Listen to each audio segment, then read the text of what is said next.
একটা চিংড়ি মাছের হালকা ঝোলের রেসিপি তোমাদের সাথে শেয়ার করছি। রাতে রুটির সাথে ভাতের সাথে ভীষণ ভালো লাগবে। হাই এভরিওয়ান, আমি উমা বলছি ওমস কুকিং ল্যাব থেকে। সবাই ভালো আছো তো?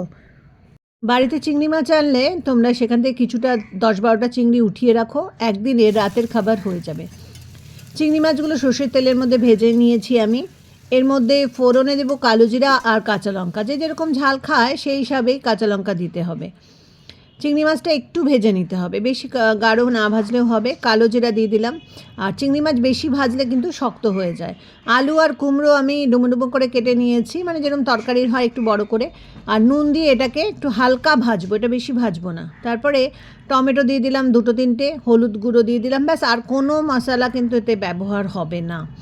শুধু রসুন 4-5টা থেতো করে দিয়ে দিলাম। রসুন বাটা না, থেতো করে দেবে, ব্যাস। এবার একটু নাড়াচাড়া করে একটু ভেজে নিলাম। ভাজাটা দেখো একদম হালকা ভাজা।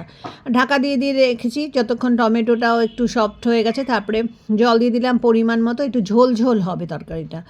আর তারপরে যখন সেদ্ধ হয়ে যাবে, দেখো আলু কুমড়ো যখন সেদ্ধ হয়ে যাবে, এর মধ্যে পরিমাণ মতো ধনেপাতা উপর থেকে ছিটিয়ে দিলাম।